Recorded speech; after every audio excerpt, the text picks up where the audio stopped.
परमेश्वर की कृपा ने मुझे बदल दिया। पहला तीमुथियुस उसका 1 अध्याय 12 से 20 पर आज हम मनन करेंगे।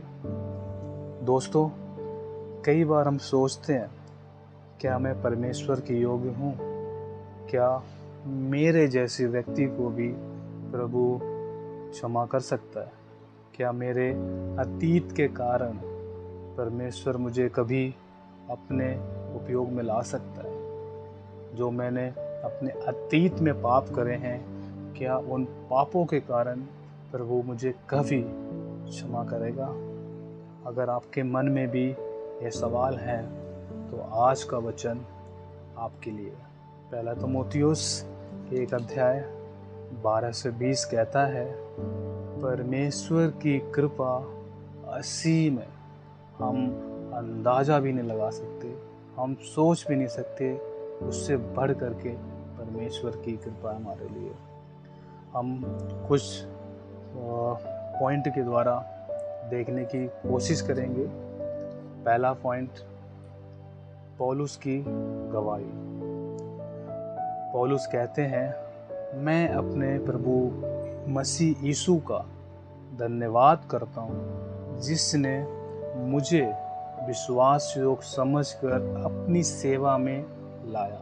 ध्यान दीजिए, पौलुस वही व्यक्ति था जो कभी मसीह के लोगों को सताता था, वह निंदा करता था, वह कलीसियाओं को ख़त्म करता था, कलीसियाओं को उजाड़ता था। परंतु जब परमेश्वर की उस पर कृपा उतरी, सब कुछ बदल गया। परमेश्वर किसी को भी बदल सकता है। वह हमारे अतीत को नहीं परंतु हमारे भविष्य को देखता है। दूसरा पॉइंट, क्यों यीशु मसीह इस संसार में आया? मसीह यीशु संसार में पापियों को उद्धार देने के लिए आए, जिनमें मैं सबसे बड़ा पापी हूँ। पद 15 के अनुसार क्या ही अद्भुत वचन है। यीशु उन लोगों के लिए नहीं, यीशु उन लोगों के लिए नहीं जो अपने आप को बड़े धर्मी समझते हैं, बल्कि यीशु उनके लिए आया जो टूटे हुए हैं, जो पापी हैं, जो थके हुए हैं, जो टूटे दिल वाले हैं। प्रभु उनके लिए आया। पौलुस कहता है, मैं सबसे बड़ा पापी था, क्योंकि जो अपने पाप को पहचानता है वही सच्ची कृपा को अनुभव करता है।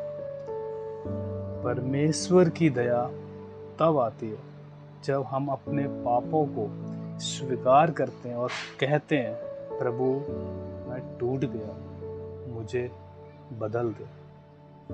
तीसरी बात, सच्ची आराधना। आप अनादि, अमर, अदृश्य एकमात्र परमेश्वर की महिमा युगानुग होती रहे। पद 17, पौलुस यहाँ हमें याद दिलाता है कि जब हमें उद्धार मिले, जब हमें क्षमा मिले, तो सारी महिमा सिर्फ और सिर्फ परमेश्वर को देनी चाहिए, हमारी योग्यताओं से नहीं, बल्कि उसकी कृपा और प्रेम से सब कुछ होता है। इसलिए जब आप गवाही दें तो यह कहें, ये मैंने नहीं किया, ये प्रभु ने किया। चौथा पॉइंट, विश्वास में मजबूत बनो। पौलुस तीमुथियुस से कहते हैं, विश्वास और अच्छे विवेक को थामे रहे, क्योंकि कुछ ने इसे त्याग दिया और उनका विनाश हो गया। उनका विश्वास नाश हो गया, वो दूर हो गया। पद 19 के अनुसार हमारे चारों ओर आज भी ऐसे बहुत लोग हैं जो विश्वास से भटक जाते हैं। थोड़ी सी परीक्षा, थोड़ा सा दर्द और वो पीछे हट जाते हैं। पर पौलुस कहते हैं, थामे रहो, अपने विश्वास को मत छोड़ो, क्योंकि जो अंत तक धीरज धरता है वही जय को पाता है। विश्वास की कोई भावना नहीं, यह एक निर्णय है जो हर दिन परमेश्वर पर भरोसा करने का हमें सामर्थ देता है। दोस्तों, पहला तीमुथियुस उसका 1 अध्याय 12 से 20 हमें 3 बड़ी बातें सिखाता है। पहली, परमेश्वर की कृपा बड़े से बड़े पापी को भी नया बना सकती है, बस ज़रूरत है कि पश्चाताप करें। हमें पश्चाताप करने की ज़रूरत है, अपने पापों को स्वीकार करने की ज़रूरत है। दूसरी, यीशु का उद्देश्य हर पापी को उद्धार देना।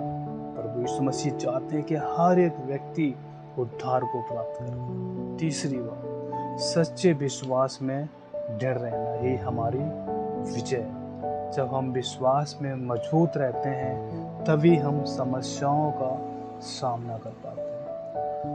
आज आप जहाँ भी हैं, अगर आप टूटे हुए हैं, अपराधों में हैं, तो यह संदेश आपके लिए। परमेश्वर ने पौलुस को नहीं छोड़ा तो वो आपको भी नहीं छोड़ेगा। आइए हम भी अपने जीवन को प्रभु को समर्पित करें और कहें, प्रभु मुझे अपने अनुग्रह से बदल दे। जैसे तूने पौलुस को उपयोग किया, पौलुस के जीवन को बदला, वैसे ही तू मुझे भी बदल दे। आइए प्रार्थना करते हैं। धन्यवाद खुदावंद प्रभु यीशु मसीह, हमारे परमेश्वर, आपका धन्यवाद करते हैं खुदा कि प्रभु यीशु मसीह आपने जिस प्रकार अपने दास पौलुस पर अपना अनुग्रह किया, उन्हें चुना और अपनी सेवा में के लिए उन्हें इस्तेमाल किया। प्रभु आपसे विनती करते हैं पिता कि आप मुझे भी अपने लिए इस्तेमाल करें, अपने उपयोग में लेकर आएं, हमारे जीवन को इस कदर बनाएं खुदा कि हम अपने जीवन से सिर्फ और सिर्फ आपको आदर दें, आपको महिमा दें और आपकी योजनाओं को अपने जीवन के द्वारा पूरी करें। प्रभु यीशु मसीह के नाम से मांगते इस बात को सुने, कबूल करें। आमीन।